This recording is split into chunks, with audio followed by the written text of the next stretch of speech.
Well, hi, I'm Cody Sandahl, and we are going to show you the updated assembly instructions for the 3D printed masks.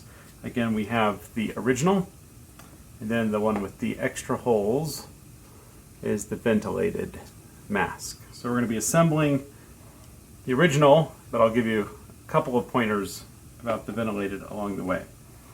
So the first thing that we do is check for any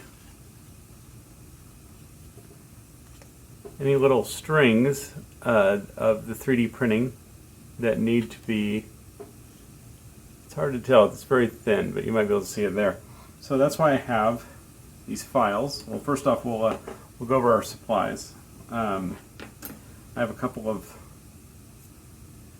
files, although this can be done other ways, but that works well. I have toggles for the ear loops, bobby pin to help get the ear loops on, elastic for the ear loops, and this is weather stripping that we will use for padding, fine sandpaper, and then you can use whatever you want for cutting, but I find scissors to be the best for the elastic, and flush cut snips for the weather stripping. So those are the tools that we have. So I'm going to use my file to get rid of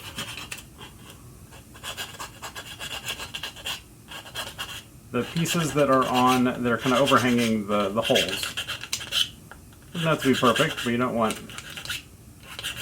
any big pieces sticking out through those holes.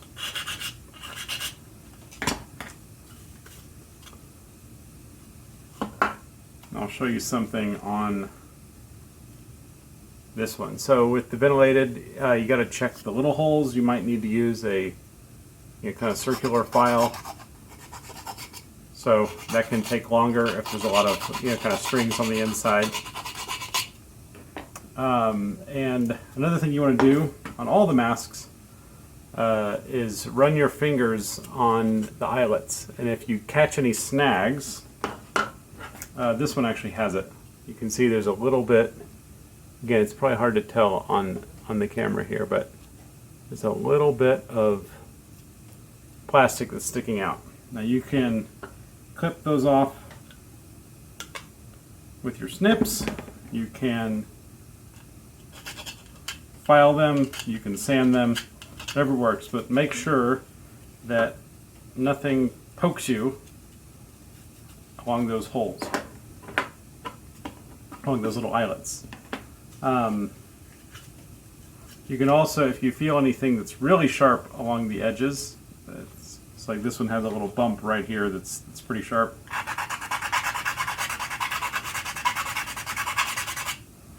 Again, we will actually sand that later, but if it's a really sharp one, you might want to do that. Another thing I want to note is we're now marking the size using acrylic paint pens whenever we print them. So this makes a permanent mark so that you can tell the sizes apart. One last thing before we start sanding is run your fingers along the edge here. If there's anything really sharp, sand that, just like this. Fine sandpaper. So now we are going to sand the inside of this, and really here we're just trying to make sure you run your finger along it, and if you feel any bumps, we want to sand those off, because the people who need these masks might stick their tongue in. We don't want them to get their tongue cut on this. So just use your fine sandpaper and sand the whole thing.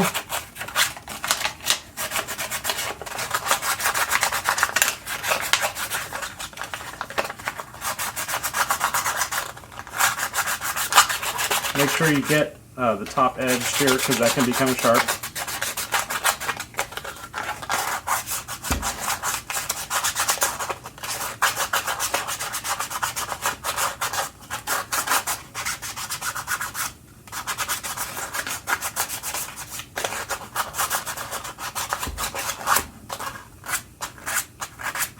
The bridge of the nose is the most likely place to have little things sticking out, so make sure you get that really well.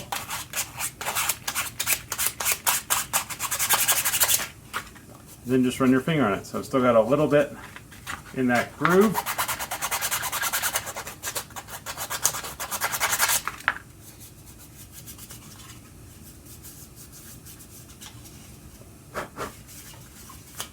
Okay, so now it's sanded. Next thing, we will put padding on. The order here doesn't matter a whole lot, but it's slightly easier to put the padding on and then put the ear loops on. Otherwise, your elastic can get stuck onto the padding here. Padding just has a little strip that has adhesive on it. So you just peel that back and then you start moving it around the edge, and you want to leave just a little bit hanging out over the top here to provide the extra padding. So just like 1/8 of an inch or something like that of padding sticking out over the edge, over the lip of the 3D printed shell. When you get into the nose, you kind of have to fold it and stick it in there as best you can. And again, we're actually shaping it to follow the contour here. This is what weather stripping is kind of made to do. So we're making it follow the up and down of the curve.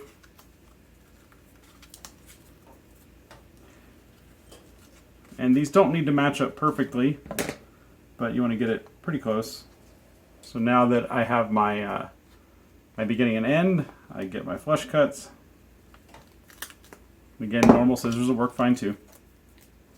And then you just make the two ends meet pretty close. Again, doesn't have to make a perfect seal, but get it close. Then run your hand back along the edge.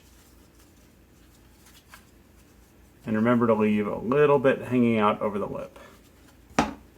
Okay, we have padding. Now let's start with our ear loops. So you can do this however you want, but to help myself, I have marked the different sizes because the elastic will be different depending on the size. So the current best sizing we have is 13 inches for small, 15 inches for medium, 16 inches for large. So I take my elastic, and you don't want to be like stretching it, because if you pull it, it's designed to pull. That'll actually completely change the size. So you want it to be kind of pulled just taut, but not laying down flat like that. You want it to be without actually stretching it. We're making a small, so we're going to do 13 inches. Doesn't have to be exact. And when you do this, you're going to think, man, that's huge. But you will see why we are making it that big in just a minute. We're actually going to lose a couple of those inches by tying it. So, get one piece, find your eyelet, and what you want to do is thread it in through one of the eyelets. And now we're going to tie it. Just a very simple kind of half knot. And we're going to do it multiple times. So you take the top, kind of pinch it down here, loop it around, pull it through, and before you pull it tight, I leave about 1 thumb width of nylon sticking out here. Pull it tight, and we want to leave that thumb width so that it'll be about 1 inch on this side of the knot, and we're going to make another knot that lines up with the first one, and then another knot.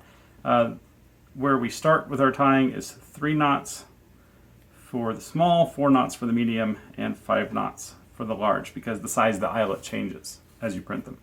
And you pull it, make sure it doesn't pull through. So if it is starting to pull through, just tie another knot for that one. That's fine. All right, so now pull it so that it doesn't get, so it's not like really twisted. And go find the other eyelet, thread it through. Now we're going to do our 3 knots.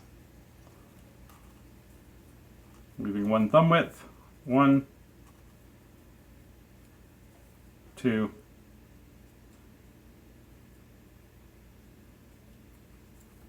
3. All right, and repeat. So again, which it doesn't matter if you start top to bottom, doesn't matter, but you want to be threading it like from the face side. So you're coming in from the face side through the eyelet.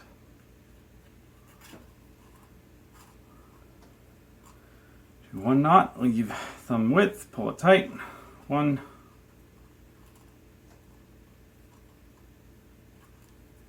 2, 3. Coming in from the face side through the eyelet. 1, 2, 3. Again, doesn't matter exactly because we're going to be adding ear loop adjusters. So now we take the bobby pin and put it about in the middle of the elastic. And if you'll notice, the bobby pin has a one side that's sticking out a little further than the other. So what we're going to do is we're going to stick it into the ear loop adjuster, get that bottom part out first, and then get the top part. So we're going to go in and stick the bottom out first, and then tilt the top through. Get the bottom to poke through, get the top, then just pull it through. Same thing on the other side. Get the bobby pin about halfway. Stick it, bottom part comes out first, then rotate the top in, pull it out. There we go. It's sanded, so there aren't jagged edges. It has padding for the face. You have ear loops, ear loop adjusters.